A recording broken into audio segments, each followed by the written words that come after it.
चलो गाइस, आज इस वीडियो के अंदर हम लोग आपके दो चैप्टर्स का यहाँ पे रिवीजन करने जा रहे हैं, जो कि आपका पहला रहेगा tax invoice debit note credit note, और उसी के साथ में जो एक जॉइंट चैप्टर आता है आप लोगों का ई वे बिल, उसका यहाँ पे अपन एकदम आराम से रिवीजन करेंगे। दोस्तों सबसे पहली बात ये समझ के लो, टैक्स इनवॉइस इशू किसको करना रहता है। तो देखो भैया, अगर आप सेक्शन 9 में रजिस्टर्ड पर्सन हो और अगर आप लोग कोई भी आउटवर्ड टैक्सेबल सप्लाई कर रहे हो, यानी कि आपके सप्लाई के ऊपर अगर टैक्स चार्ज हो रहा है, तो वो टैक्सेबल सप्लाई के लिए जो भी इनवॉइस आप लोग इशू करोगे उसको बोलेंगे टैक्स इनवॉइस। तो इस चैप्टर के अंदर अपन देखेंगे टैक्स इनवॉइस को कब इशू करना है, उसके फॉर्मेट क्या रहने चाहिए, और अदर टाइप के डॉक्यूमेंट्स जो एक सप्लायर को एज वेल एज जो एक रेसिपिएंट को इशू करने रहते हैं यहाँ पे। चलो सर, सबसे पहले टैक्स इनवॉइस का कोई भी फॉर्मेट प्रिस्क्राइब किया हुआ नहीं है, यानी कि एक स्पेसिफिक फॉर्मेट नहीं बोला हुआ है। ऑफ कोर्स उसके अंदर कंटेंट क्या क्या होने चाहिए, यानी कि मैंडेटरी फील्ड्स क्या क्या है, उसको प्रिस्क्राइब किया हुआ है, जिसको अपन थोड़ी ही देर में पढ़ेंगे। सर सबसे पहला क्वेश्चन, सर क्या रहता है टाइमलाइन इनवॉइस को इशू करने का। तो हम लोग देखेंगे सबसे पहले गुड्स का केस। भैया देखो, अगर आप लोग गुड्स को सप्लाई कर रहे हो ना, तो last date to issue invoice के अंदर आप सबसे पहले तीन अलग अलग सिचुएशन में इसको बाइफरकेट करोगे। सबसे पहला सिचुएशन आता है आपका normal case.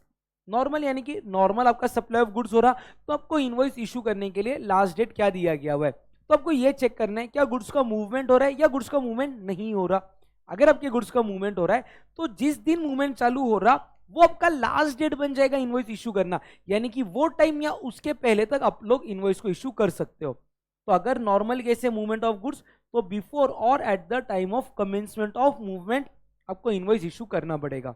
Second, no movement of goods, goods का मूवमेंट हो ही नहीं रहा है, आप सिर्फ सामने वाले को उसका पोजीशन दे रहे हो, तो जब आप सामने वाले को पोजीशन दे रहे हो वो बन जाएगा last date to issue invoice, यानी कि बिफोर और at the time of giving position of goods, ये बन जाएगा आपका last date to issue invoice. ठीक है। सेकेंड केस बात करता है आपका कंटिन्यूस सप्लाई ऑफ गुड्स। अगर आप लोग गुड्स को कंटिन्यूस सप्लाई कर रहे हो, तो जिस दिन आप लोग सामने वाले पर्सन को सक्सेसिव स्टेटमेंट या पीरियोडिक पेमेंट, वापिस से जिस दिन आप लोग सामने वाले को सक्सेसिव स्टेटमेंट या पीरियोडिक पेमेंट इशू करोगे, वो बन जाएगा आपका last date to issue invoice. और जो नंबर 3 केस है goods sent on approval basis, तो अगर गुड्स अपने सामने वाले को अप्रूवल बेसिस पे भेजे, तो सामने वाला जब अप्रूव करेगा वो लास्ट डेट ऑफ इनवॉइस बन जाएगा, लेकिन ये within 6 months from date of removal होना चाहिए, यानी कि जिस दिन आपके यहाँ से गुड्स रिमूव हो रहे वहां से 6 मंथ्स के अंदर आपका इनवॉइस इशू हो जाना चाहिए। तो वापिस एक बार सब लोग मेरे साथ रिवाइज करो, मूवमेंट ऑफ गुड्स है, sorry time of supply of goods, तीन बातें, normal case, continuous supply of goods, goods sent on approval basis. Normal case दो बातें, मूवमेंट है, मूवमेंट नहीं है, मूवमेंट है तो बिफोर और at the time of commencement of movement, movement नहीं है तो बिफोर और at the time of giving पोजीशन। कंटिन्यूस सप्लाई ऑफ गुड्स तो date of successive statement or periodic payment, goods sent on approval basis within 6 months of removal of goods, ये बन जाएगा last date to issue invoice. Sir अगर मैं services दे रहा हूं तो last date to issue invoice क्या है, तो सर्विस के केस में अगर ये नॉर्मल केस है, तो जब से आपने सर्विसेज कंप्लीट की वहां से 30 डेज का आपको टाइम लिमिट मिल जाता है इनवॉइस को इशू करने के लिए। बट अगर आप बैंक, फाइनेंशियल इंस्टीट्यूशन, एनबीएफसी या इंश्योरेंस कंपनी हो, वापिस से bank, financial institution, NBFC, insurance company है, उनके लिए टाइम लिमिट मिल जाता है 45 डेज का। ठीक है।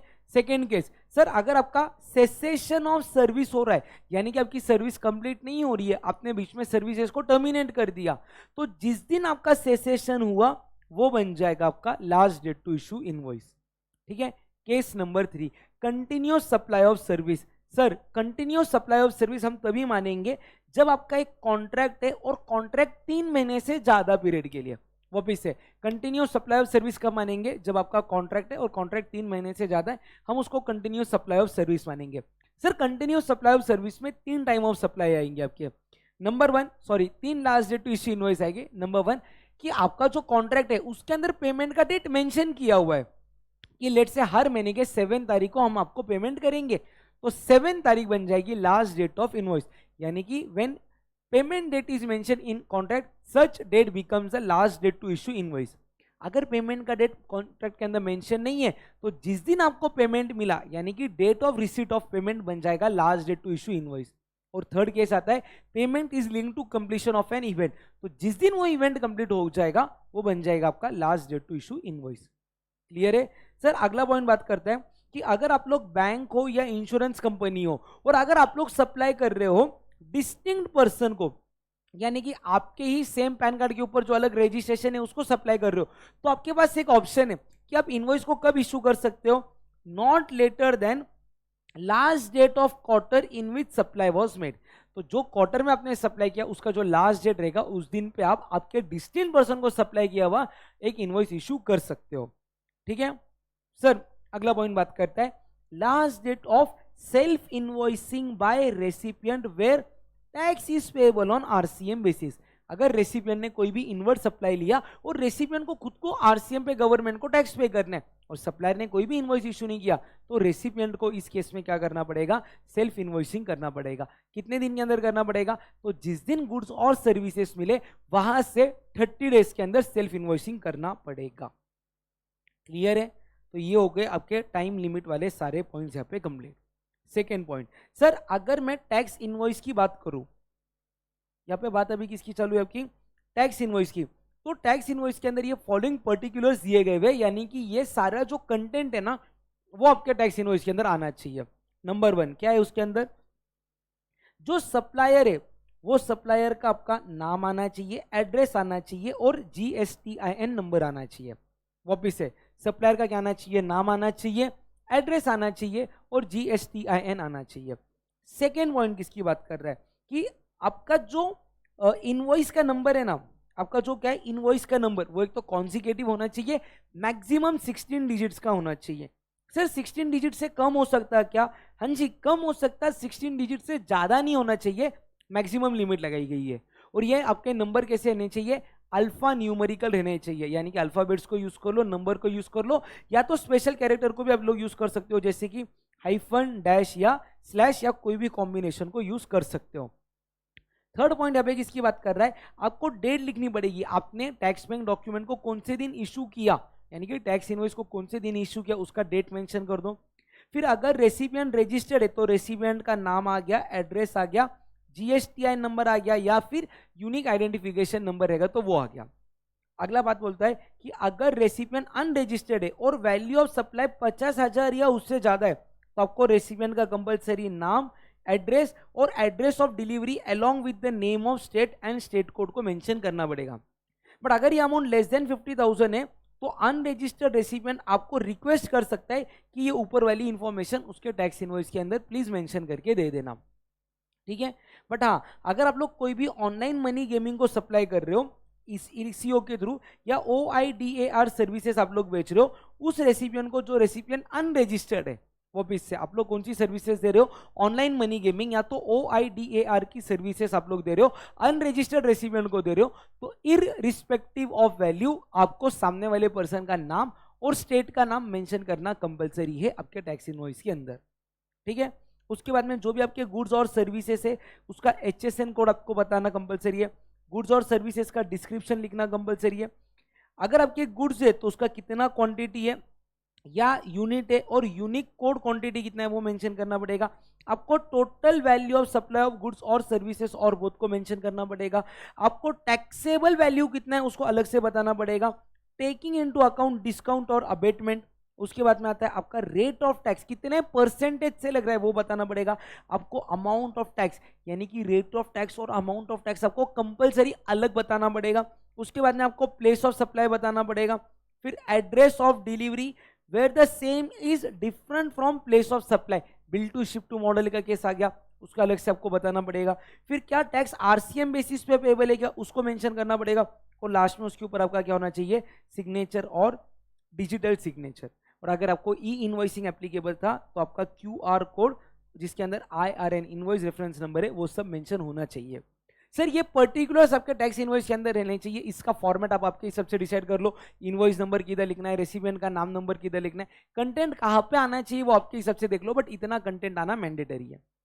ठीक है, चलो सर अगला पॉइंट बात करता है HSN कोड के बारे में, उसको अपन यहाँ पे देखेंगे।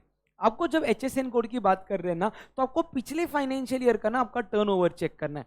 अगर मैं फाइनेंशियल ईयर 25-26 की बात करूँ ना तो उसके पिछले साल में आ जाओ, मतलब 24-25 आ गया, उस साल में आपका एग्रीगेट टर्नओवर कितना है वो चेक करो।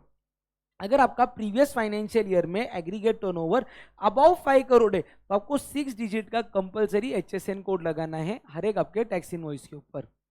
बट मालिक अगर आपका टर्नओवर 5 करोड़ रुपए तक है, अप टू 5 करोड़ रुपीज है, तो चेक करो आप सप्लाई किसको कर रहे हो। अगर आपका सप्लाई B2B है तो 4 डिजिट का कंपलसरी HSN कोड देना है, और अगर ये आपका B2C सप्लाई है तो 4 डिजिट का ऑप्शनल आपको HSN कोड देने के लिए बोला गया है। अगर इसको आपको लिख के लेना है लिख के ले लो, पॉज करके, नहीं तो स्क्रीनशॉट चाहिए तो स्क्रीनशॉट ले लो सब लोग। चलो डन है यहां तक, परफेक्ट। बढ़ेंगे अगले पॉइंट की तरफ। अगला पॉइंट अभी किसकी बात करता है? सर देखो, आपको टैक्स इनवॉइस कितने मैनर में इशू करना है, कितने मैनर में, यानी कि सर आपको ना एक टैक्स इनवॉइस की कितनी कॉपीज को इशू करना है। सबसे पहले अगर आप गुड्स को सप्लाई कर रहे हो तो आपको 3 कॉपीज को इशू करना है। गुड्स के केस में कितनी कॉपीज? 3। देखो, ओरिजिनल है तो रेसिपिएंट को दे दो, डुप्लीकेट है तो ट्रांसपोर्टर को दे दो, ट्रिप्लीकेट कॉपी सप्लायर। वापिस से ओरिजिनल किसके पास गई? Recipient, duplicate, transporter, triplicate, supplier. और अगर ये सर्विसेज की बात है तो आपको कॉपी को डुप्लीकेट में इशू करना है। डुप्लीकेट यानी कि कितने कॉपीज हो जाएगी आपकी? 2। ओरिजिनल चली जाएगी रेसिपिएंट के पास, डुप्लीकेट किसके पास चली जाएगी? सप्लायर के पास। ठीक है, चलेगा। सर अगला पॉइंट किसकी बात करता है? Revised tax invoice. देखो, रिवाइज्ड टैक्स इनवॉइस का मतलब क्या है? इस दिन पे आप हो गए थे liable for registration. Sir liable for registration आप कौन से दिन पे हो गए थे? मान के चलो 1 जून 2026। तो कहने से आपको 30 डेज का टाइम मिलता है एप्लीकेशन करने के लिए। सर 30 डेज यानी कि कब तक टाइम था आपके पास? 1 जुलाई 2026 तक टाइम लिमिट था एप्लीकेशन करने के लिए।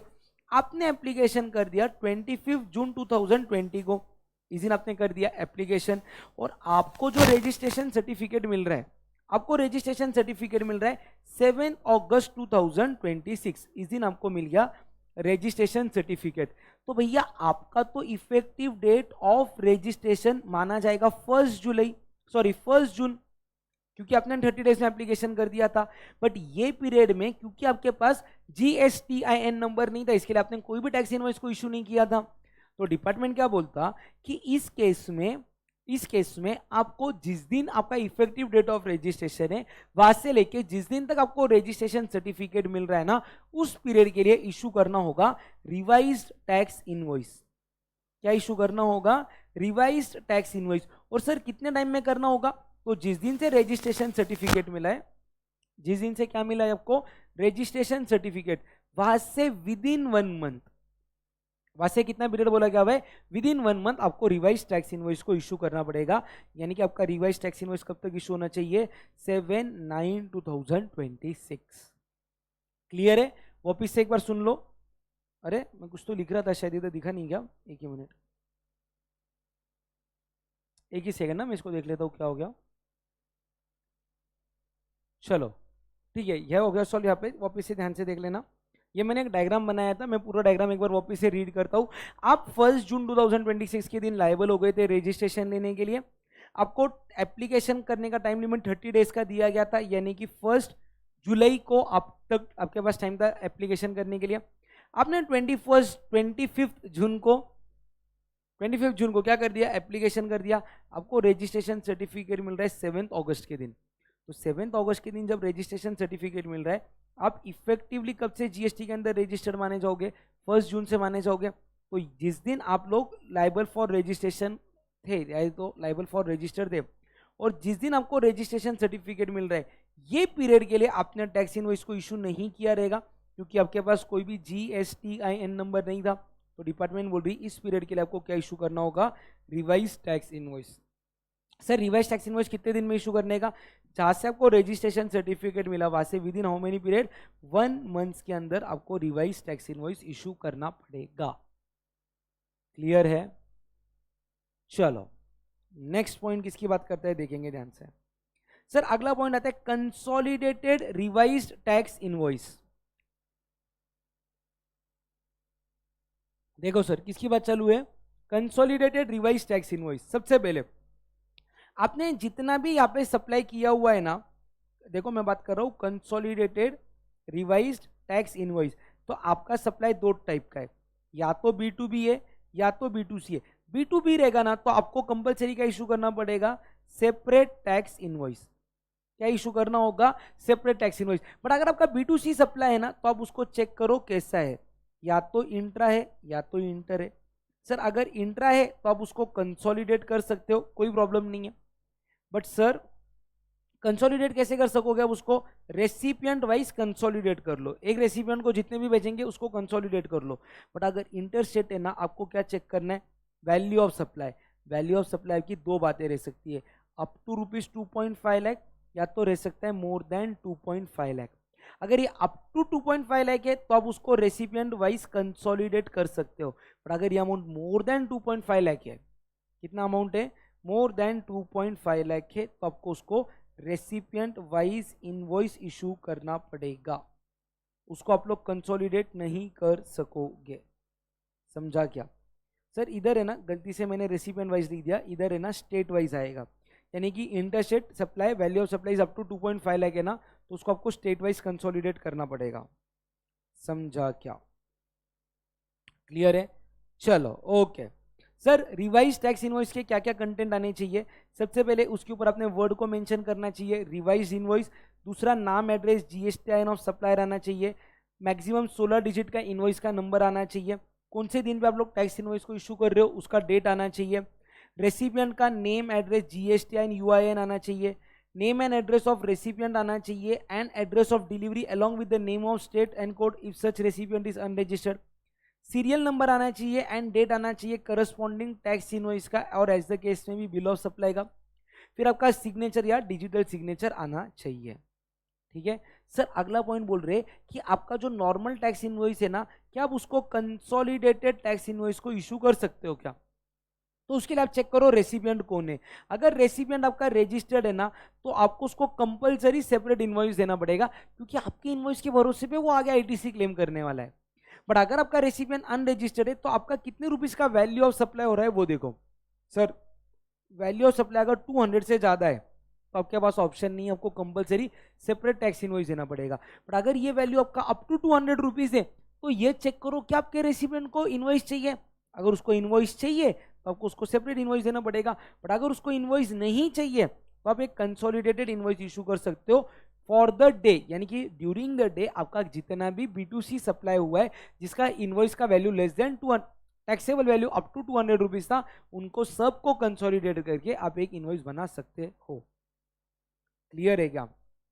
सर कंसोलिडेटेड इनवॉइस का प्रोविजंस एप्लीकेबल नहीं है अगर आपका बिजनेस है सिनेमेटोग्राफिक फिल्म इन मल्टीप्लेक्स स्क्रीन। अगर आपका बिजनेस है सिनेमेटोग्राफिक फिल्म इन मल्टीप्लेक्स स्क्रीन तो आपको कंपलसरी सेपरेट इनवॉइस को इशू करना पड़ेगा। ठीक है, चलो सर अगला पॉइंट बात करता है bill of supply. Sir bill of supply कौन इशू करेगा? तो बिल ऑफ सप्लाई दो टाइप के लोग इशू कर सकते हैं, एक तो सेक्शन 10 वाला, दूसरा सेक्शन 9 वाला। सर सेक्शन 10 वाला किसकी बात करता है? अगर एक कॉम्पोजिशन डीलर है तो उसको बिल ऑफ सप्लाई इशू करना पड़ेगा। बट अगर समझो एक सेक्शन 9 वाला पर्सन है और वो कोई भी एग्जाम सप्लाई कर रहा, यानी कि वो ट्रांजैक्शन के ऊपर तो टैक्स नहीं लगने वाला है, तो वो क्या इशू कर देगा? Bill of supply. Sir bill of supply के अंदर क्या क्या पॉइंट्स आने चाहिए? तो जो आपका सप्लायर है, सप्लायर का नाम, एड्रेस, जीएसटीआईएन आना चाहिए। मैक्सिमम 16 डिजिट का बिल ऑफ सप्लाई का नंबर रहना चाहिए जो यूनिक रहना चाहिए हर एक फाइनेंशियल ईयर के लिए, और ये नंबर आपका अल्फा न्यूमरिक रहना चाहिए या अल्फा न्यूमरिक भी रह सकता, जिसके अंदर स्पेशल कैरेक्टर्स भी यूज हो सकते हैं। फिर आएगा आपका कौन सी डेट पे आपने बिल ऑफ सप्लाई को इशू किया। फिर अगर रेसिपिएंट है तो उसका नाम, एड्रेस, जीएसटीआईएन और यूआईएन, या तो फिर एचएसएन कोड आना चाहिए आपके गुड्स और सर्विसेज का, डिस्क्रिप्शन ऑफ गुड्स और services, value of supply of goods और सर्विसेज, और सिग्नेचर आना चाहिए। सर यहाँ पे अगर आप ऑब्जर्व करोगे तो कहीं पे भी टैक्स के डिटेल्स मेंशन नहीं होने वाले, बिकॉज बिल ऑफ सप्लाई में आप टैक्स कलेक्ट नहीं कर सकते हो। ठीक है सर, अगला पॉइंट बात करता है आपका invoice come bill of supply. देखो मालिक, अगर आप सेक्शन 9 में रजिस्टर्ड हो और अगर आप लोग कोई भी सप्लाई कर रहे हो अनरजिस्टर्ड पर्सन को, और एक ही सप्लाई के अंदर आपका टैक्सेबल सप्लाई भी है और आपका एग्जेम्प्ट सप्लाई भी है, ऑब्वियस से आप किसके अंदर रजिस्टर्ड हो? सेक्शन 9 में। आप किसको सप्लाई कर रहे हो? अनरजिस्टर्ड पर्सन को। कैसा सप्लाई कर रहे हो? Taxable as well as exempt supply कर रहे हो, तो आप उसको क्या इशू कर सकते हो? Invoice come bill of supply. ठीक है, फिर अगला पॉइंट किसकी बात करता है? रिसीट वाउचर की बात करेगा। यहाँ पे ध्यान से देखना सब लोग, रिसीट वाउचर के लिए यहाँ पे ध्यान से देखो। यहाँ पे एक पर्सन था, यहाँ पे ये पर्सन को, एक ही मिनट, यहां पे था आपका सेलर, यहां पे था आपका बायर, बायर ने सेलर को कोई भी अमाउंट का एडवांस पे किया, क्या पे किया, एडवांस। कहना ऐसे सेलर को एडवांस रिसीव हुआ, एडवांस क्या हुआ, रिसीव हुआ, तो उसके पास पैसा आया, वो क्या इशू करेगा, रिसीट वाउचर, क्या इशू करेगा, रिसीट वाउचर। तो सर बायर ने पैसा दिया, बायर क्या इशू करेगा, पेमेंट वाउचर, बायर क्या इशू करेगा, payment voucher. Sir in return देखो, इन रिटर्न दो बातें होगी, दो बातें सर, या तो सप्लाई होगा या तो सप्लाई नहीं होगा। सर अगर सप्लाई हो गया तो सेलर क्या इशू कर देगा, टैक्स इनवॉइस को इशू कर देगा, या तो बिल ऑफ सप्लाई को इशू कर देगा। और सर अगर सप्लाई नहीं हुआ तो सेलर क्या इशू कर देगा, रिफंड वाउचर, क्या इशू कर देगा, रिफंड वाउचर। सर देखो अगर आपको एडवांस मिल रहा है, एडवांस, तो एडवांस आपको दो टाइप का मिल सकता, एक तो एडवांस रह सकता आपका गुड्स के लिए, दूसरा एडवांस किसके लिए रह सकता, सर्विसेज। सर सर्विसेज का है तो आपको टैक्स पे करने पड़ेगा एडवांस के ऊपर, because time of supply is date of receipt of amount और date of invoice which ever is earlier. But sir अगर गुड्स है तो गुड्स में दो बातें, एक तो रहेगा आपका specified actionable claim, specified actionable claim, या तो रहेगा अदर्स। सर देखो अदर्स रहेगा तो आपको एडवांस के ऊपर टैक्स को पे करने की जरूरत नहीं है because of notification number 66/2017। But अगर आपका स्पेसिफाइड एक्शनेबल क्लेम है तो आपको टैक्स पे करना पड़ेगा एडवांस के ऊपर, है ना। तो सर इन दोनों की बात कर रहा हूं मैं, ये दोनों केसेस की बात कर रहा हूं, जब आपको सर्विसेज के लिए एडवांस मिल रहा है या स्पेसिफाइड एक्शनेबल क्लेम के लिए एडवांस मिल रहा है। सर सबसे पहले इसका नेचर क्या मानने का, तो अगर आपको नेचर नोन है तो अकॉर्डिंगली मान लो इंटर स्टेट या इंट्रा स्टेट। बट अगर ये आपके लिए अननोन है कि इंटर है या इंटर स्टेट है तो आप इसको क्या मानोगे, inter state supply.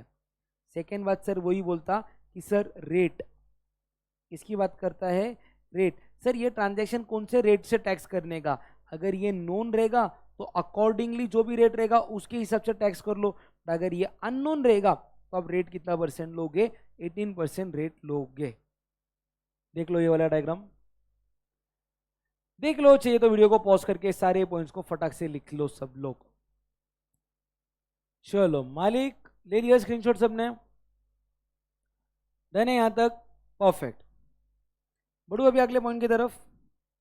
Okay sir अभी ये टैक्स इनवॉइस के क्या क्या ये है ना कंटेंट, मैं एक मिनट के लिए स्क्रीन को झूम कर रहा हूँ, प्लीज आप लोग रीड कर लो। अभी मैं मल्टीपल टाइम उसको रिपीट नहीं करूंगा, वो ही सब चीजें हैं, रीड कर लो एक बार। सर हमें रीड नहीं करना है, आप रीड करो, ठीक है। सप्लायर का आएगा नाम, address, GSTIN, consecutive serial number maximum 16 digit का, कौन से दिन पे आपने उसको इशू किया, रेसिपिएंट का नाम, address, GSTIN, description of goods और services, amount of advance taken, rate of tax, amount of tax, place of supply, क्या टैक्स RCM पे पेएबल है, और लास्ट में आ जाएगा आपका सिग्नेचर। फिर ये वाला पॉइंट रेट वगैरह मैंने आप लोगों को ऑलरेडी एक्सप्लेन कर दिया। सर रिफंड वाउचर कब आप इशू करोगे, जब आपको एडवांस मिला, इन रिटर्न सप्लाई नहीं हुआ तो आप इशू करोगे रिफंड वाउचर। क्या क्या आएगा रिफंड वाउचर पे, सप्लायर का नाम, address, GSTIN, consecutive serial number 16 digit का, date of issue, name, address, GSTIN of registered recipient, name and date of receipt voucher, description of goods और services, amount refunded, rate of tax, amount of tax paid in respect of such goods और services, whether tax payable on RCM, and last में आएगा signature. ठीक है sir, invoice and payment voucher to be issued by recipient of supply to पे tax under RCM, supply is received from unregistered supplier. A registered person who is liable to pay tax under RCM under section 9394 shall issue an invoice in respect of goods or services received by him from the supplier who is not registered. Thus, a recipient is liable to pay tax under the virtue of 93 has to issue invoice only when supplies have been received from unregistered supplier. इसी को लिख दो, अपन बोलते हैं self invoicing. क्या issue करना पड़ेगा उसको, सेल्फ इनवॉइसिंग, खुद के नाम पे इनवॉइस इशू करना पड़ेगा। ठीक है सर, कितने दिन के अंदर इशू करना पड़ेगा, 30 days from the date of receipt of such goods और सर्विसेज। फिर अगला पॉइंट आएगा आप लोगों का पेमेंट वाउचर। पेमेंट वाउचर के अंदर यहाँ पे देखो कितने पॉइंट्स दिख रहे आपको, थोड़े से ही दिख रहे सर, कर लेंगे रीड क्या क्या आएगा। सबसे पहले इसके अंदर आएगा आपका सप्लायर, अगर रजिस्टर्ड है तो उसका नाम, एड्रेस, GSTIN। सर अगर सप्लायर आपका अनरजिस्टर्ड है, एक ही मिनट गाइस, हाँ चलो, सप्लायर रजिस्टर्ड है तो उसका नाम आ गया, एड्रेस आ गया, GSTIN आ गया, कॉन्सेक्यूटिव सीरियल नंबर आ गया 16 कैरेक्टरिस्टिक्स के मैक्सिमम। उसके बाद में आएगा आपका डेट ऑफ इशू, रेसिपिएंट का नाम, address, GSTIN, description of goods services, कितने अमाउंट का आपने पेमेंट किया, रेट ऑफ टैक्स क्या है, अमाउंट ऑफ टैक्स क्या है, प्लेस ऑफ सप्लाई क्या है, अलोंग विथ सिग्नेचर। ठीक है सर। उसके बाद में अगला पॉइंट आता है आपका डिलीवरी चालान।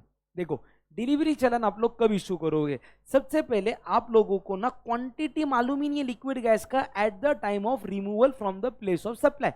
आपके फैक्ट्री, शोरूम, गोडाउन, वेयरहाउस या जहां पे आपने लिक्विफाइड गैस को स्टोर किया है, जब आपके ट्रक में वो गुड्स को लोड हुए ना, आपको मालूम ही नहीं है कि रेसिपिएंट कितने क्वांटिटी को परचेस करने वाला है। तो आपके यहां से जब मूवमेंट होगा ना, आप एक काम करो, डिलीवरी चालान के थ्रू ये मूवमेंट को कमेंस कर दो। सामने वाले की तो जब आपकी गाड़ी अनलोड हो जाएंगी तो कितना उधर क्वांटिटी यूज हुआ था उसके हिसाब से आप आपका इनवॉइस को इशू कर देना। ठीक है। सेकेंड पॉइंट किसकी बात करता है, सर अगर आप लोग गुड्स का ट्रांसपोर्टेशन कर रहे हो जॉब वर्क के लिए, सप्लाई नहीं कर रहे हो, प्रिंसिपल ने गुड्स जॉब वर्क को दिए या जॉब वर्क का रिटर्न दे रहा है प्रिंसिपल को, तो डिलीवरी चालान को इशू करो।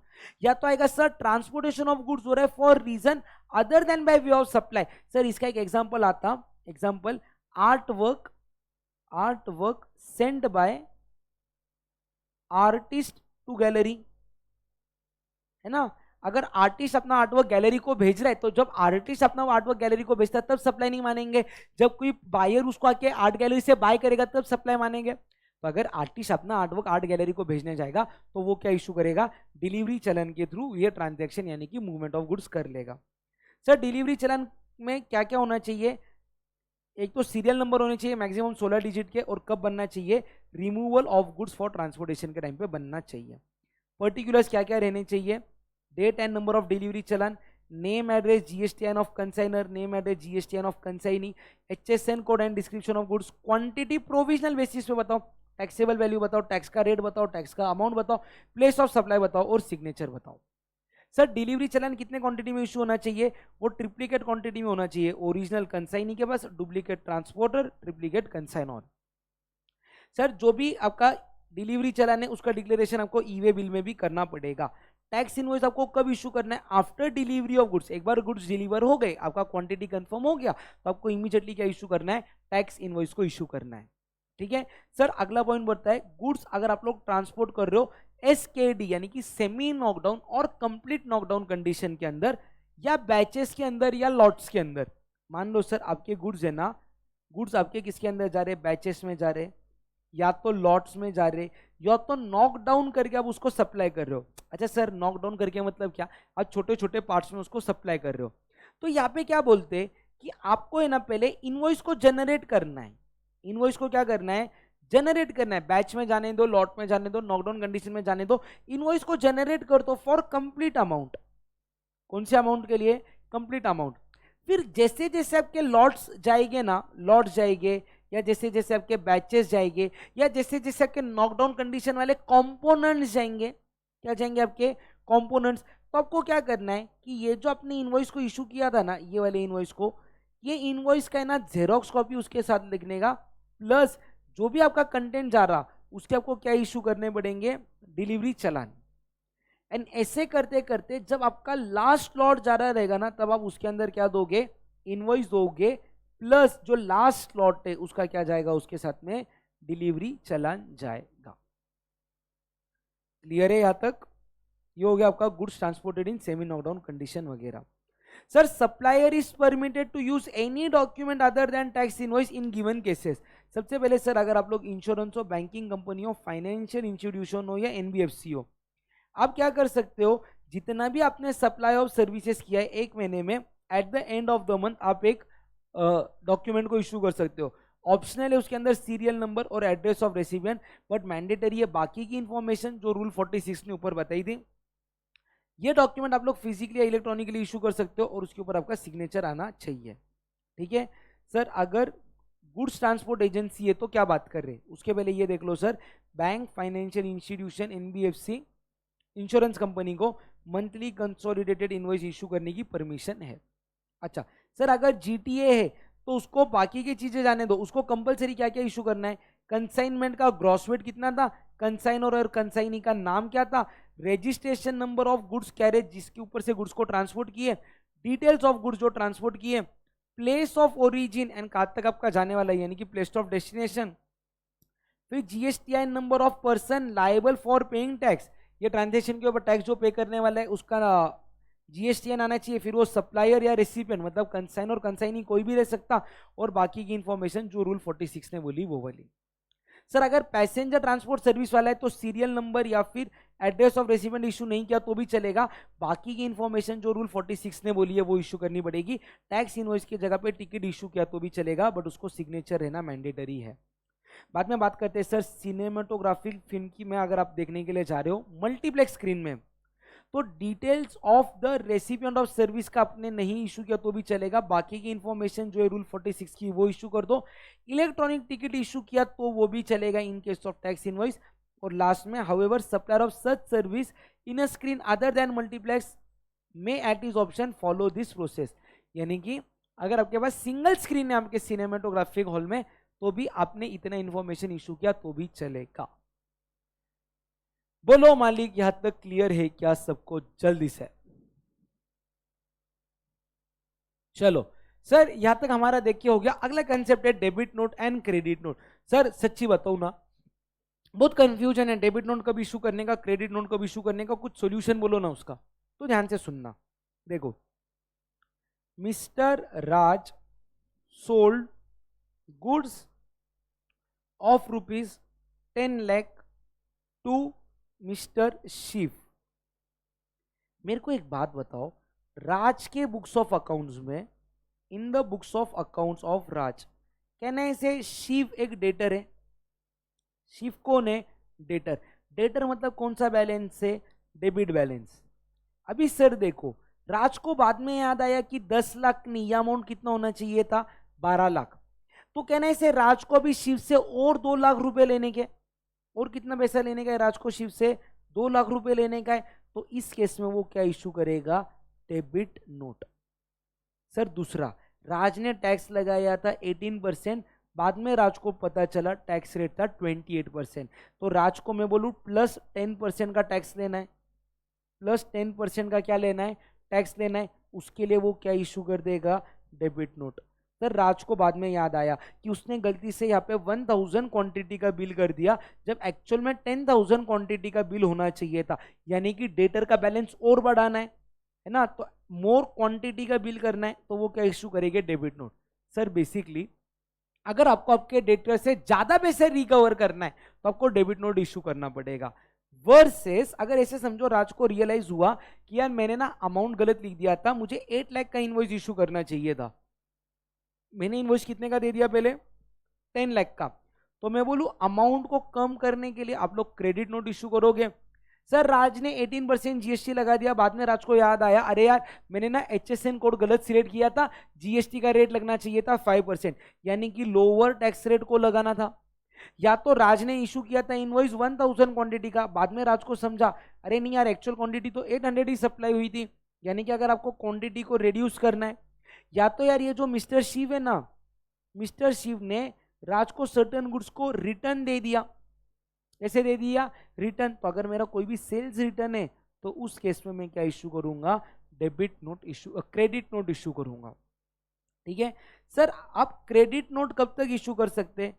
तो क्रेडिट नोट आप लोग कब तक इशू कर सकते हो? Maximum 30 November following the financial year और annual return which ever is earlier. तो जो इनवॉइस है उसके लिए क्रेडिट नोट कब तक इशू हो सकता है? 30 November following the financial year और annual return which ever is is. Earlier हो गया आपका क्रेडिट नोट वाला पॉइंट। देखो when one or more tax invoice has been issued and, मतलब यहां पे लिख दो क्रेडिट नोट कब इशू करोगे? When amount receivable from debtor is to be reduced, is to be reduced। अब क्या इशू करोगे उस केस में? क्रेडिट नोट को इशू करोगे। सर देखो कौन से केसेस है। सबसे पहला किसकी बात कर रहा? टैक्सेबल वैल्यू अपना टैक्स इनवॉइस में शो किया एक्चुअल वैल्यू से, तो आपको अमाउंट को कम करना है। टैक्स चार्ज किया अपने इनवॉइस में ज्यादा, एक्चुअल में अमाउंट कम था। गुड्स सप्लाइड, आपको रिटर्न मिल रहा, या गुड्स आपके डेफिशिएंट में हो गए, आपको रिटर्न मिल गए। सर डेबिट नोट कब इशू करोगे? आप लोग लिख दो व्हेन, डेबिट नोट कब इशू करोगे? When amount receivable from debtor is to be increased। अगर आपको अमाउंट को ज्यादा लेना है आपके डेटर से तो आप क्या इशू करोगे, डेबिट नोट। सर देखो, taxable value shown in invoice is less than actual amount, यानी कि आपको अमाउंट ज्यादा लेना है उससे, या तो जो आपने टैक्स चार्ज किया टैक्स इनवॉइस में वो लेस से एक्चुअल टैक्स पेबल से, यानी आपको ज्यादा पैसा लेना है, उसके लिए आप क्या इशू करोगे, डेबिट नोट को इशू कर दोगे। ठीक है सर, क्रेडिट नोट कब तक इशू करोगे आप लोग, 30 November following the end of the financial year जिसके अंदर सप्लाई हुआ था, या तो date of furnishing annual return which ever is earlier. ठीक है, चलेगा। Sir debit note credit note के कंटेंट क्या क्या आने चाहिए, जो आपके इनवॉइस के कंटेंट थे ना गाइस वही है, प्लीज एक बार आप इसको रीड कर लेना। ठीक है सर, अगला पॉइंट बात करता है procedure in respect of return of time expired drug और मेडिसिन। इसको मैंने आईटीसी वाला जो अपना चैप्टर है ना उसके अंदर समझा दिया था, अब उसके अंदर से इसको प्लीज देख लेना। ठीक है सर, सेक्शन 32 बोलता है prohibition on unauthorized collection of tax. No a person who is not registered person shall not collect tax in respect of supply of goods और सर्विसेज। या तो अगर पर्सन रजिस्टर्ड है बट अगर सप्लाई एग्जेम्प्ट है उसके ऊपर आप लोग टैक्स को कलेक्ट नहीं कर सकते हो। समझा क्या सर, जो भी अमाउंट ऑफ टैक्स है आपको उसको कंपलसरी टैक्स इनवॉइस में सेपरेटली बताना पड़ेगा। सर ये चैप्टर इधर खत्म होता है क्या, तो आंसर इज नो। इसके अंदर 2 पॉइंट बच जाते हैं। सबसे पहला वाला पॉइंट आता है आपका ई इनवॉइसिंग। देखो बच्चों, ई इनवॉइसिंग हर वो पर्सन के लिए एप्लीकेबल है जिसका aggregate turnover financial year 2017-18 onwards कभी भी कोई भी एक फाइनेंशियल ईयर में अगर वो 5 करोड़ के ऊपर एग्रीगेट टर्नओवर गया तो उस पर्सन के लिए ई इनवॉइसिंग मैंडेटरी है। सर ई इनवॉइसिंग का मतलब क्या है, बेसिकली ई इनवॉइस मतलब गवर्नमेंट बोलता है आपको जैसे इनवॉइस इशू करना है वैसे इनवॉइस को इशू करो, या तो मैन्युअली इशू करो या तो आप उसको कैसे इशू कर सकते हो, इलेक्ट्रॉनिकली इशू कर सकते हो, कैसे भी आप इनवॉइस को इशू करो कुछ फर्क नहीं पड़ता। लेकिन उसके अंदर है ना एक बात को बहुत ध्यान से सुनना, आपको आपकी जो भी डिटेल्स है जो भी आपकी इंफॉर्मेशन है आपको उसको रिपोर्ट करना पड़ता है इनवॉइस रजिस्ट्रेशन पोर्टल पे। अगेन आपकी जो भी इंफॉर्मेशन है आपको उसको क्या करना पड़ेगा, रिपोर्ट करना पड़ेगा इनवॉइस रजिस्ट्रेशन पोर्टल पे। तो आपने आपका इनवॉइस बना लिया, आपने डिटेल्स को इनवॉइस रजिस्ट्रेशन पोर्टल पे बता दिया। इनवॉइस रजिस्ट्रेशन पोर्टल आपको है ना एक IRN यानी कि इनवॉइस रेफरेंस नंबर देगा, साथ में QR कोड देगा जो आपको आपके इनवॉइस के ऊपर चिपकाना है और वो इनवॉइस फिर आप आपके रेसिपिएंट को दोगे। इनवॉइस रेफरेंस नंबर आपका रहेगा 64 डिजिट्स का। सर अगर मेरा टर्नओवर 5 करोड़ के ऊपर नहीं है, मैं वॉलेंटरी ई इनवॉइसिंग करना चाहता हूं, क्या मैं कर सकता हूं, answer is no. E invoicing सिर्फ वही पर्सन कर सकता है जो इसके लिए एलिजिबल है। सर ई इनवॉइसिंग के अंदर मेरे को कौन से ट्रांजैक्शन शो करने हैं, ओनली B2B ट्रांजैक्शन शो करने हैं, यानी कि B2C ट्रांजैक्शन को आपको सप्लाई करने की जरूरत नहीं है। सर अगर मैंने ई इनवॉइसिंग नहीं किया, मैं एलिजिबल था नहीं किया, यानी कि मेरा ई इनवॉइसिंग होना चाहिए था, मेरे इनवॉइस के ऊपर इनवॉइस रेफरेंस नंबर आना चाहिए था, बट मैंने अगर उसको मेंशन नहीं किया तो इनवॉइस को वैलिड इनवॉइस माना नहीं जाएगा। ठीक है सर, ई इनवॉइसिंग में मुझे खाली कौन सा सप्लाई शो करना है, ओनली B2B सप्लाई। कौन सा सप्लाई शो करना है, ओनली B2B सप्लाई। ठीक है, उसके बाद में सर ई इनवॉइसिंग एग्जेम्प्ट है अगर आप इनमें के नीचे कोई भी एक सप्लायर हो। अगर आप SEZ के यूनिट हो तो आपको ई इनवॉइसिंग नहीं करना है। अगर आप सप्लायर हो तो अगर कोई बंदा SEZ के यूनिट को सप्लाई कर रहा तो उसको ई इनवॉइसिंग करना पड़ेगा। यहाँ पे बात चालू है, अगर SEZ यूनिट खुद सप्लायर है उसको ई इनवॉइस नहीं करना है। हाँ, SEZ के डेवलपर को ई इनवॉइसिंग करना है, SEZ के यूनिट को नहीं करना है। सेकेंड सर, अगर कोई भी बैंक है, फाइनेंशियल इंस्टीट्यूशन है, इंश्योरेंस कंपनी है, NBFC है, उसको भी ई इनवॉइसिंग नहीं करना है। थर्ड पॉइंट सर, अगर कोई भी ट्रांसपोर्टेशन ऑफ गुड्स की सर्विसेज दे रहा है उसको ई इनवॉइसिंग कंपलसरी नहीं है। Fourth point, transportation of passengers को ई इनवॉइसिंग नहीं करना है। सिनेमेटोग्राफिक फिल्म में टिकट्स बेच रहा है उसको ई इनवॉइसिंग नहीं करना है। गवर्नमेंट का डिपार्टमेंट है, लोकल अथॉरिटी है, उसको भी ई इनवॉइस करने की जरूरत नहीं है। ठीक है सर, एक बार अगर आपने इनवॉइस रेफरेंस नंबर जनरेट कर दिया तो आप उसको कैंसिल कर सकते हो, किसके थ्रू, इनवॉइस रजिस्ट्रेशन पोर्टल। और अगर उसको अमेंड करना है तो इनवॉइस रजिस्ट्रेशन पोर्टल के थ्रू अलाउड नहीं है, अब उसको GSTR 1 के टाइम पे अमेंड कर सकते हो। साथ में सर आपको एक QR कोड भी मिलेगा, QR कोड के अंदर यही सारे इनवॉइस के डिटेल्स आपको स्कैन करने के बाद में देखने के लिए मिल जाएंगे। उसके बाद में सर एक कंसेप्ट आता है आपका dynamic QR code. Sir dynamic QR code उनके लिए ही एप्लीकेबल है जिनका एग्रीगेट टर्नओवर फाइनेंशियल ईयर 17-18 से कोई भी साल में 500 करोड़ से ज्यादा है। Sir dynamic QR code basically आपका पेमेंट को फास्टर एंड जो आपका पेमेंट को फास्टर एंड आपका डिजिटल पेमेंट है ना उसको प्रमोट करने के लिए गवर्नमेंट ने डायनेमिक क्यूआर कोड करके बनाया हुआ है।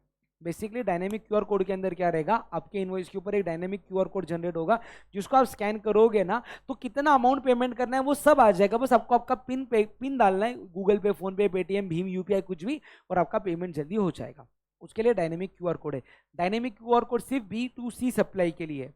सिर्फ कौन से सप्लाई के लिए? B2C, यानी कि B2B के लिए ये एलिजिबल नहीं है। ये वॉलेंटरी करना है तो बिंदास कर सकते हो, कंपलसरी नहीं है। अच्छा सर मेरे को ये B2B सप्लाई के लिए करना है क्या? Answer is no. तो सर अगर एक्सपोर्ट होगा तो एक्सपोर्ट को B2B सप्लाई माना गया हुआ है, उसके लिए भी डायनेमिक क्यूआर कोड की एप्लीकेबिलिटी नहीं है। Last point, sir dynamic QR code किसको एप्लीकेबल नहीं है? तो जो बंदों को आपका ई इनवॉइसिंग एप्लीकेबल नहीं है उनको डायनेमिक क्यूआर कोड एप्लीकेबल नहीं है, along with one more person जो बात करता है OIDAR सर्विस प्रोवाइडर की। क्लियर है सबको यहां तक? Done? Yes sir, yes sir. Next chapter sir किसकी बात करेगा? ई वे बिल। क्या देखेंगे अभी अपन? ई वे बिल। चलो स्टार्ट करेंगे अभी ई वे बिल के साथ। एकदम ध्यान से देखना, जो सारे इंपॉर्टेंट पॉइंट्स एग्जाम के पहले वो मैं आप लोगों को यहाँ पे एकदम फटाफट करवा देता हूँ। सबसे पहले सर ई वे बिल क्या है? तो ई वे बिल कुछ नहीं है। ई वे बिल बेसिकली क्या है, अगर आपके गुड्स का मूवमेंट हो रहा है, आपके गुड्स का क्या हो रहा है? मूवमेंट हो रहा है। बस ये मूवमेंट आपका चालू होने के पहले आप गवर्नमेंट को इन्फॉर्म कर रहे हो, गवर्नमेंट हम ये प्लेस से ये प्लेस तक ये गुड्स को मूव करने वाले। तो गवर्नमेंट को मूवमेंट चालू होने के पहले इन्फॉर्म करना कि गुड्स का मूवमेंट होने वाला है, वो डॉक्यूमेंट को हम लोग क्या बोलेंगे? आपका ई वे बिल।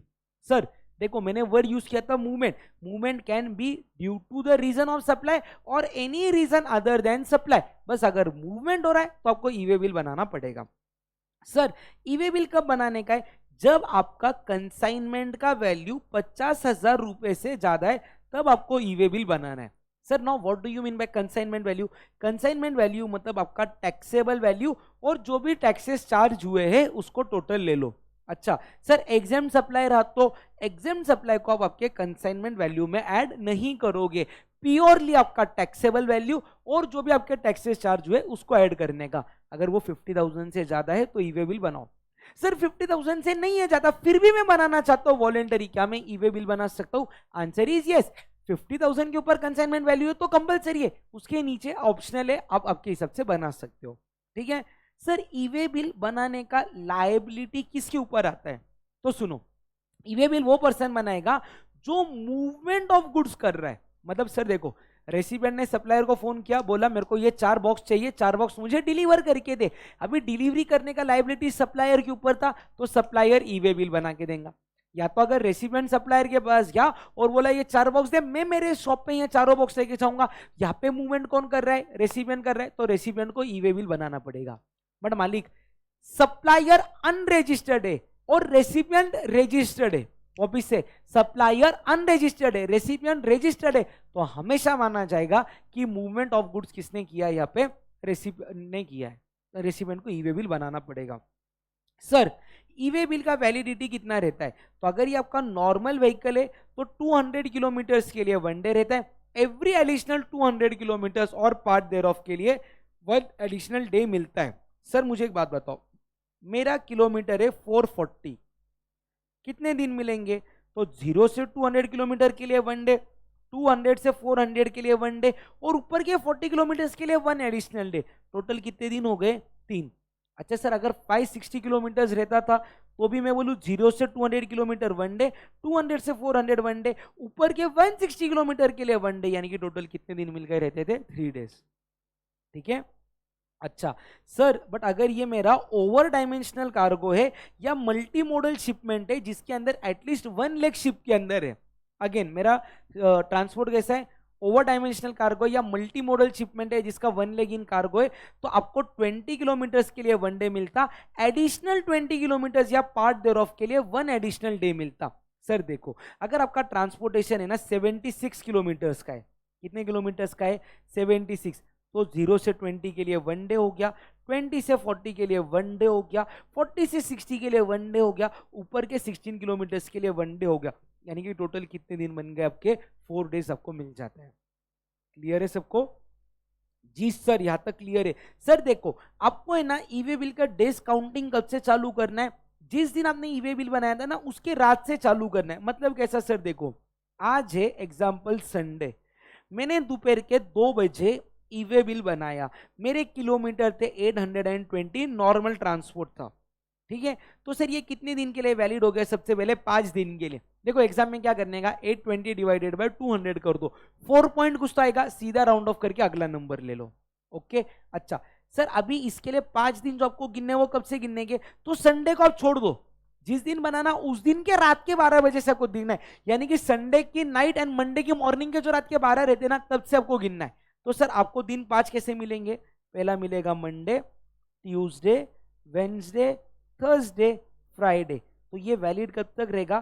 फ्राइडे रात को 11:59 तक ये वैलिड रहेगा। ठीक है, दिन कैसे गिनने के समझ गए? ओके सर देखो, अगर आपके सेपरेट इनवॉइसेस है, क्या है? सेपरेट इनवॉइस, उसके लिए कंपलसरी सेपरेट आपको ईवे बिल बनाना पड़ेगा। सर मतलब क्या हो गया? देखो यहाँ पे ना एक रेसिपिएंट ने सप्लायर को फोन किया, बोले मुझे कंसाइनमेंट भेजो 2 लाख रुपए का। कितने रुपीस का? 2 लाख। सप्लायर ने इनवॉइस इशू कर दिया INV1 नाम का, अभी तक इसके गुड्स निकले नहीं थे। तो रेसिपिएंट ने वापस से कॉल करके बोला मेरा और एक पार्सल है 1,40,000 का, वो दे दो। सप्लायर ने इनवॉइस इशू कर दिया INV4। रेसिपिएंट ने वापस से कॉल किया, बोले सप्लायर अगर आपने सप्लाई नहीं किया तो मेरा और एक डॉक्यूमेंट है, सॉरी मेरा और एक ऑर्डर है 76,000 का, उसको भी सप्लाई कर दो। उसके लिए इनवॉइस नंबर 11 बना। अभी ये तीनों इनवॉइसेस है ना जो जा रहे हैं ना, वो टुगेदर जा रहे हैं। वो कैसे जा रहे हैं? टुगेदर। लेट से एक ही बॉक्स के अंदर पैक होके जा रहे हैं टुगेदर। तो क्या ये 3 इनवॉइसेस के लिए एक ईवे बिल बन सकेगा क्या? Answer is no. आपके इनवॉइसेस कितने हैं? 3। आपको कंपलसरी 3 ईवे बिल बनाने पड़ेंगे। कितने ईवे बिल बनाओगे आप? 3। अच्छा सर बट देखो, अगर एक गाड़ी के अंदर बहुत सारे ईवे बिल आ जाएंगे ना, तो ट्रांसपोर्टर को भी सारे ईवे बिल को मेंटेन करना मुश्किल हो जाएगा। तो 3 ईवे बिल का बना के एक ईवे बिल बन सकता है। 3 ईवे बिल का बना के एक ईवे बिल बन सकता है। यानी कि अगर ऑफिसर ने ट्रांसपोर्टर को रुकाया तो ट्रांसपोर्टर एक ईवे बिल का नंबर बताएगा, उसमें यह पता चलेगा उसके ऊपर कितने कितने ईवे बिल है, एंड वो ईवे बिल के हिसाब से आप इनवॉइस को ट्रेस कर पाओगे। ठीक है, यानी कि सर देखो, consolidated e-way bill for multiple invoices is not allowed, but consolidated e-way bill for multiple e-way bill is allowed। ठीक है, चलेगा सर उसके बाद में ना आपका जो ई-वे बिल है ना, उसकी फैसिलिटी ब्लॉक भी कर सकते हैं। यानी कि आपको ई-वे बिल बनाने के लिए नहीं देंगे। हाँ, आपका जो ब्लॉकिंग है ना, वो सिर्फ आउटवर्ड सप्लाई के लिए है। मतलब देखो, अगर आप सप्लायर हो, आप मूवमेंट कर रहे हो, तो हम आपका ई-वे बिल ब्लॉक कर सकते हैं, अगर आपने नीचे की कंडीशन का वायोलेशन किया तो। हाँ, अगर आप परचेसर हो, अगर आप ई-वे बिल बनाना चाहते हो, तो आपका ब्लॉक होगा ही नहीं, आप बिंदास बनाओ। ब्लॉकिंग सिर्फ किसके लिए है? सप्लायर के लिए। सर कब ब्लॉक कर सकते हैं? सबसे पहले आपने ना सेक्शन 10 में रजिस्ट्रेशन लिया था और आपने कंटिन्यूस 2 क्वार्टर के लिए CMP 08 में अगर आपने पेमेंट नहीं किया, या फिर आपने 3B को फाइल नहीं किया 2 टैक्स पीरियड के लिए, या तो आपने GSTR 1 को फाइल नहीं किया 2 टैक्स पीरियड के लिए, या तो अगर आपका रजिस्ट्रेशन सस्पेंड हो गया है, तो हम आपको ई-वे बिल फाइल करने नहीं देंगे। ठीक है, ओके सर देखो, अगर आपका कंसाइनमेंट का वैल्यू 50,000 से नीचे है तो भी आपको ई-वे बिल बनाना मैंडेटरी है 2 केसेस में। नंबर 1, आप लोग कोई भी इंटरस्टेट सप्लाई कर रहे हो गुड्स का by principal to job worker. Sir interstate supply कर रहे हो, इंट्रास्टेट रहेगा ना, कोई प्रॉब्लम नहीं है, ट्रांजेक्शन कैसा है आपका? इंटरस्टेट। और दूसरा भी क्या बोलता है, अगर आप लोग इंटरस्टेट सप्लाई कर रहे हो नोटिफाइड हैंडीक्राफ्ट गुड्स का, इंटरस्टेट सप्लाई किस क्या कर रहे हो? नोटिफाइड हैंडीक्राफ्ट गुड्स का, और आप वो पर्सन हो जिसको रजिस्ट्रेशन भी एग्जेम्प्ट हो गया सेक्शन 23 की वजह से, वो इंटरस्टेट सप्लाई कर रहा है, तो ई-वे बिल नहीं बनाया तो नहीं चलेगा, हमेशा कंपलसरी ई-वे बिल बनाना पड़ेगा इररिस्पेक्टिव ऑफ वैल्यू। ठीक है सर देखो, ई-वे बिल का है ना पार्ट बी जो है ना, पार्ट बी वो आपको कब बनाना है? इंटरस्टेट मूवमेंट है तो हमेशा बनाना है, इंट्रास्टेट मूवमेंट है तो 50 किलोमीटर तक नहीं बनाया तो भी चलेगा, बट इंट्रास्टेट 50 किलोमीटर के ऊपर है तो आपको पार्ट बी बनाना पड़ेगा। समझा? अच्छा सर, पार्ट बी मतलब क्या? पार्ट बी के अंदर है ना आपको क्या करने का रहता है, कन्वेंस के डिटेल डालने के। पार्ट ए के अंदर आपके इनवॉइस की डिटेल्स आ जाएंगी सारी, सप्लायर का नाम, सप्लायर का नंबर वगैरह वगैरह सब। पार्ट बी के अंदर जो आपका कन्वेंस है, रजिस्ट्रेशन नंबर है, उसको आपको फिल करना होता है। ठीक है, चलो सर देखो पार्ट बी एक बार आप लोगों ने भर दिया तो आप उसको any number of time amend कर सकते हो। अगर आपके गुड्स एक गाड़ी से दूसरे गाड़ी में चले गए, आप पार्ट बी को बिंदास अमेंड कर सकते हो, कोई प्रॉब्लम नहीं है। पार्ट ए एक बार भर दिया वो अमेंड नहीं हो सकता है। पार्ट ए एक बार भर दिया तो वो अमेंड नहीं हो सकता है, कैंसिल हो सकता है विद इन 24 आवर्स कैंसिल हो सकता है। बट हाँ 24 आवर्स के पहले भी अगर आपकी गाड़ी रुका के इंटरसेप्ट कर दी तो कैंसिल नहीं हो सकता है। डन। ये 10 मिनट जितना अपन ने ईवे बिल रिवाइज किया दैट्स इट आपके एग्जाम के लिए, इतना ही इंपॉर्टेंट है। फिर भी मैं एक बार बुक में से गो थ्रू कर लेता हूं, अगर कोई पॉइंट अपने से स्किप हो गया रहेगा तो। स्टैट्यूटरी रिक्वायरमेंट मैंने आप लोगों को समझा दिया। सर ईवे बिल कौन कैरी करेगा, पर्सन इंचार्ज यानी कि जो ट्रांसपोर्टर या ड्राइवर है वो कैरी करेगा। सर एक ऐसा भी केस हो सकता है कि देखो यहाँ पे एक सप्लायर ने ट्रांसपोर्टर को गुड्स दे दिए 40,000 रुपीज के, तो सप्लायर ने ईवे बिल नहीं बनाया। सप्लायर टू ने गुड्स दे दिए 30,000 रुपीज के, सप्लायर टू ने ईवे बिल नहीं बनाया, अभी वैल्यू कितना हो गया 70,000। अभी ट्रांसपोर्टर को खुद को क्या बनाना पड़ेगा, ईवे बिल, क्योंकि अभी कंसाइनमेंट वैल्यू कितने रुपीज से ज्यादा हो गया, 50,000 से ज्यादा हो गया। ईवे बिल आपका तभी बनेगा जब आप पार्ट बी के अंदर डिटेल्स को फर्निश करोगे।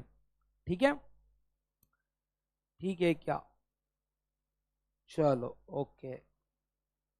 सर ईवे बिल बनाने के लिए आप लोग कंपलसरी जीएसटी के अंदर रजिस्टर्ड पर्सन होने चाहिए। अगर आप ट्रांसपोर्टर हो, जीटीए हो, आपको रजिस्ट्रेशन लायबल नहीं है तो आपको ईवे बिल के पोर्टल पे रजिस्ट्रेशन लेना पड़ेगा, जिसको अपन बोलते हैं आपका ट्रांसिन, ट्रांसपोर्टर आइडेंटिफिकेशन नंबर। ठीक है ठीक है ठीक है ठीक है, डन। हाँ सर ईवे बिल हमेशा बनेगा मूवमेंट चालू होने के पहले। In every case e-way bill कब बनेगा, मूवमेंट चालू होने के पहले। एक ही एक्सेप्शन है रेलवे, रेलवे के केस में आप लोग ईवे बिल तब बना सकते हो आप जब गुड्स को डिलीवरी लेने के लिए जा रहे हो। सर अगर आपके गुड्स एक कन्वेयंस से दूसरे कन्वेयंस में ट्रांसपोर्ट हो गए या ट्रांसफर हो गए तो आपको क्या करना पड़ेगा, पार्ट बी को अमेंड करना पड़ेगा, रादर अपडेट करना पड़ेगा। सर कितनी बार अपडेट कर सकते हो, एन नंबर ऑफ टाइम्स तक अपडेट कर सकते हो, प्रोवाइडेड जो आपका लेटेस्ट कन्वेंस है उसकी डिटेल्स आपके पार्ट बी के अंदर दिखनी चाहिए। Consolidated e-way bill, consolidated e-way bill for multiple invoices not allowed, multiple e-way bill के लिए consolidated e-way bill is allowed. Sir transporter भी आपके बिहाफ पे ईवे बिल बना सकता है, उसका मैंने आपको थोड़ी देर पहले एग्जांपल दे दिया था। सर ईवे बिल बन गया तो कैंसिल नहीं होगा, अगर एक बार उसको वेरीफाई कर दिया तो या तो विद इन 24 आवर्स आप उसको कैंसिल कर सकते हो। वैलिडिटी मैंने आप लोगों को समझा दिया। सर ईवे बिल वैसे तो यूजुअली एक्सटेंड नहीं हो सकता है, एक्सेप्शनल सिचुएशन में आप उसको एक्सटेंड कर सकते हो। जब उसका एक्सपायरी हो गया था वहां से 8 घंटे के अंदर आप उसका ये कर सकते हो, एक्सटेंशन कर सकते हो। ईवे बिल जिसने भी बनाया, या तो सप्लायर ने या तो रेसिपिएंट ने, जो सामने वाला पर्सन है उसको ईवे बिल को एक्सेप्ट करना पड़ता है। एक्सेप्ट करने के लिए टाइम लिमिट दिया गया है 72 आवर्स का, या तो time of delivery which ever is earlier. E-way bill एक स्टेट में बन गया तो दूसरे स्टेट के लिए भी वो क्या रहता है, वैलिड रहता है। Situation where e way bill is not required, ROO, एक बार रीड कर लेना इसको सारा, ROO मतलब रीड ओनली वंस। ठीक है सर, जो भी पर्सन इन चार्ज है उसको क्या क्या डॉक्यूमेंट्स कैरी करने, ईवे बिल को कैरी करना है, साथ में इनवॉइस को भी कैरी करना पड़ेगा। हाँ अगर ये आपका डायनेमिक ई इनवॉइसिंग वाला केस रहेगा तो इनवॉइस के जगह पे इनवॉइस रेफरेंस नंबर भी चल जाएगा।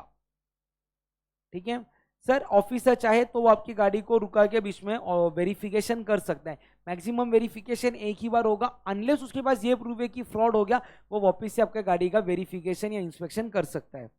इंस्पेक्शन करने के बाद में ऑफिसर को एक समरी रिपोर्ट को अपलोड करना पड़ता है इंस्पेक्शन के 24 घंटे के अंदर, और एक फाइनल रिपोर्ट को अपलोड करना पड़ता है 3 दिन के अंदर of inspection. Sir final report 3 दिन में इशू नहीं हुआ तो उसको एक बार वापस से एक्सटेंशन मिल सकता है 3 दिन का। इसके लिए भी 24 आवर्स और 3 दिन चालू हो गए। जिस दिन गाड़ी रुक गई थी उसके रात से, यानी कि जिस दिन गाड़ी रुक गई थी उसको छोड़ दो, अगले दिन से टाइम लिमिट काउंट करना चालू कर दो। ठीक है, फिर ये ब्लॉकिंग वाला पॉइंट मैंने आप लोगों को समझा दिया। डन।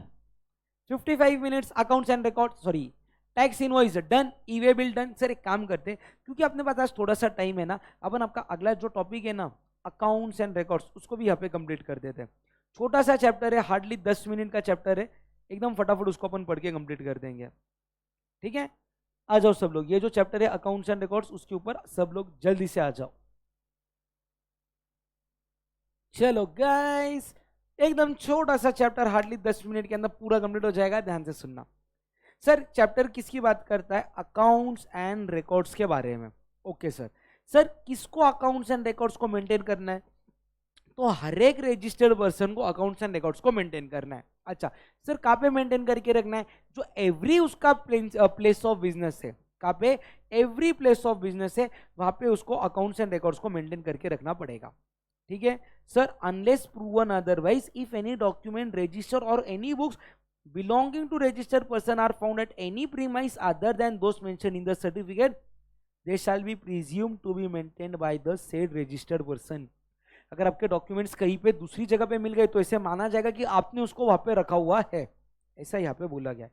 ओके सर, कौन से अकाउंट्स एंड रिकॉर्ड्स आपको मेंटेन करना कंपलसरी है?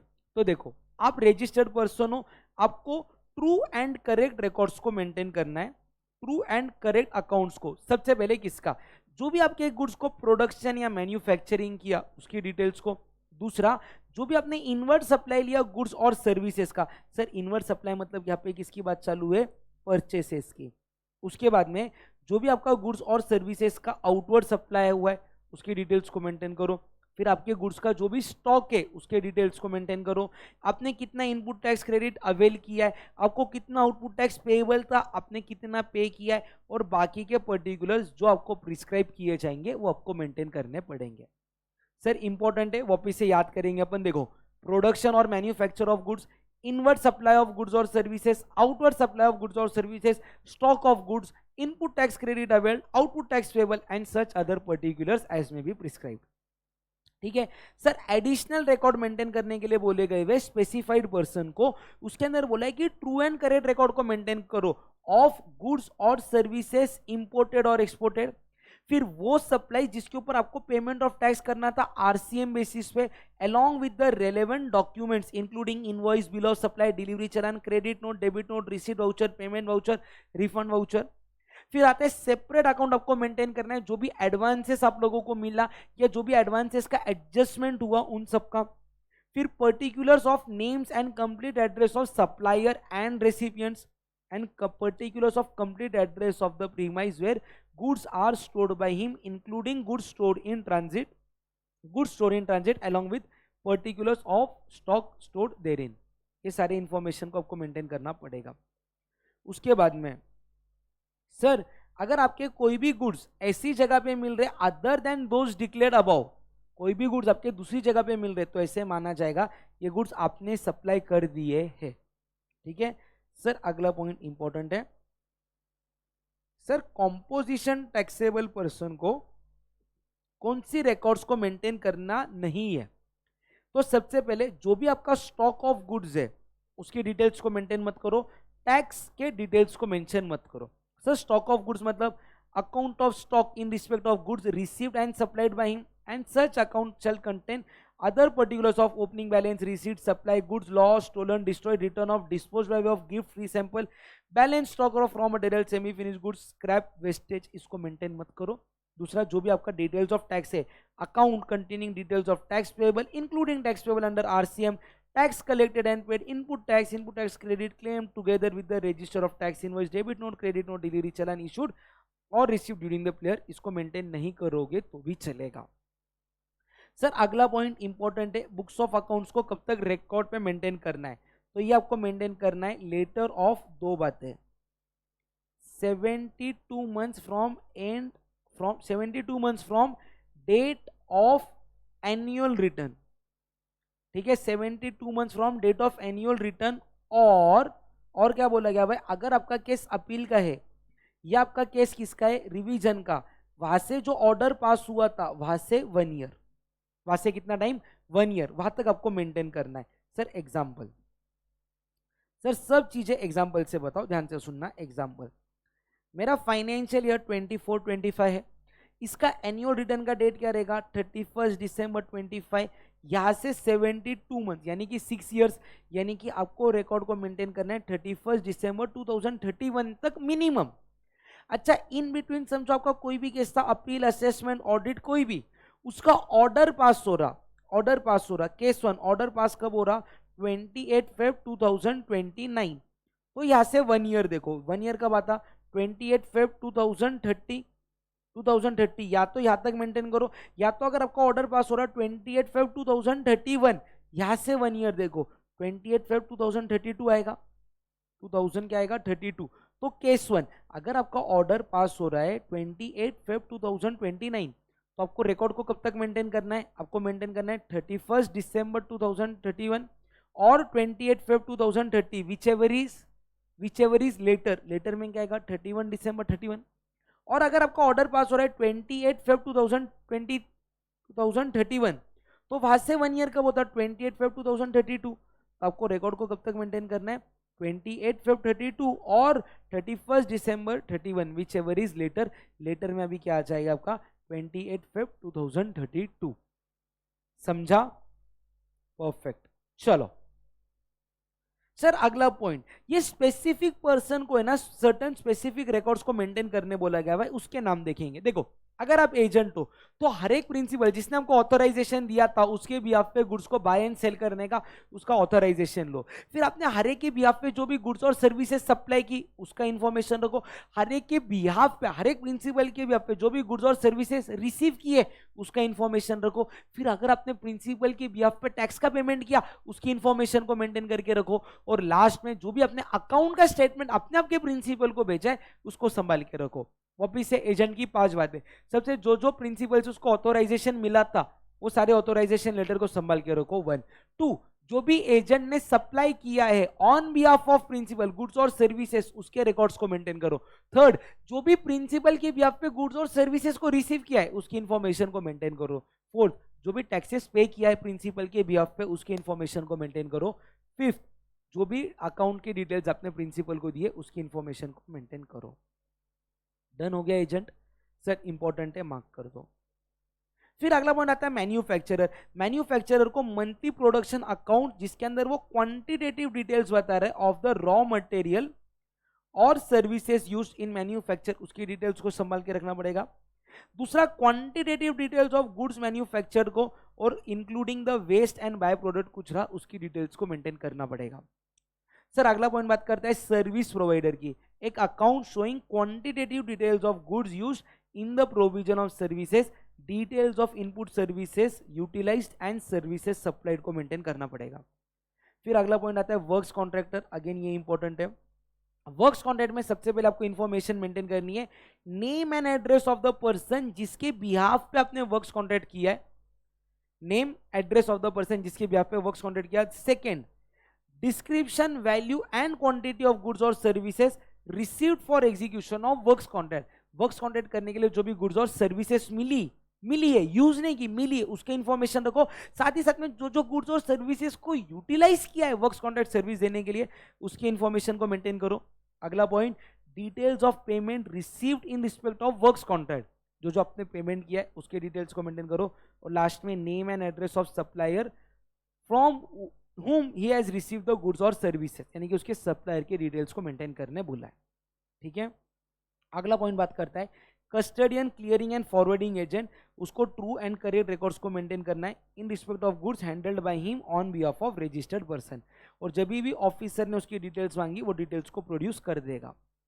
ठीक है सर। अगला पॉइंट बात करते हैं, अगर आप ट्रांसपोर्टर हो या ओनर और ऑपरेटर हो गोडाउन या वेयर हाउस के, तो भले ही आप अनरजिस्टर्ड पर्सन क्यों ना हो आपको कंपलसरी रिकॉर्ड्स को मेंटेन करना पड़ेगा।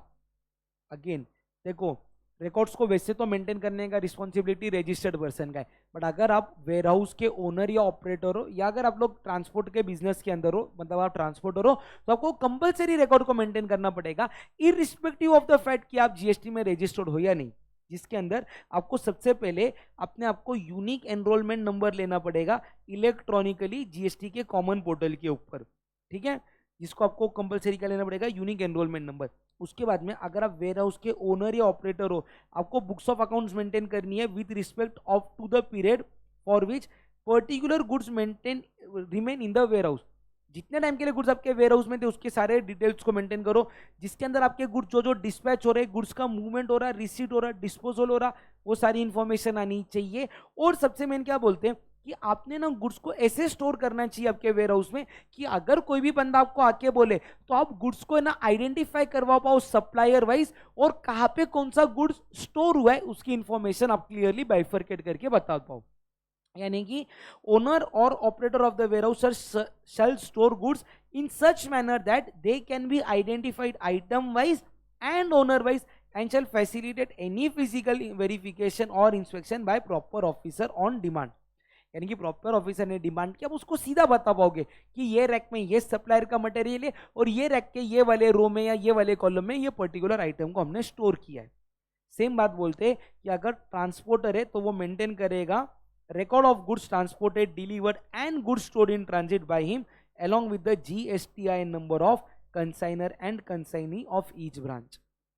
सर रिकॉर्ड को कैसे मेंटेन करोगे आप? या तो मैन्युअली करो या तो इलेक्ट्रॉनिकली करो। मैन्युअली करोगे तो सीरियली नंबर रहना चाहिए, इलेक्ट्रॉनिकली करोगे तो उसके ऊपर डिजिटल सिग्नेचर रहना चाहिए, प्रॉपर बैकअप रहना चाहिए। एक बार आपने रिकॉर्ड्स को बना लिया, उसको इरेज या ओवरराइट नहीं करोगे। सर अगर रिकॉर्ड को मेंटेन नहीं करने में फेल हो गए, अपन मेंटेन करने में फेल हो गए, तो आपके ऊपर सेक्शन 73, 74 या 74 है, दादा 73, 74 अभी हट चुका है, 74 ए के हिसाब से डिमांड की प्रोसीडिंग्स की जाएगी। डन है? तो यस, लगभग 1 घंटे 5-6 मिनट के अंदर आपने आपके 3 topic tax invoice, E way bill and accounts and records को यहाँ पे कंप्लीट कर दिया। तो दोस्तों एक छोटा सा मेरे लिए मोटिवेशन के लिए एक लाइक, जो भी प्यारा सा कमेंट करना है वो कमेंट कर दो। चैनल पे नए हो तो प्लीज सब्सक्राइब जरूर कर देना। और यस, सभी सीए इंटर के अटेम्प्ट्स स्टूडेंट्स जिनका अटेम्प्ट मई 26 से जैन 27 एंड सीएम इंटर के स्टूडेंट जिनका अटेम्प्ट जून 26 या दिसंबर 26 में, वीडियो को उनके साथ शेयर जरूर करना। ठीक है, चलो that's it for the day guys, see you all in next video, bye bye.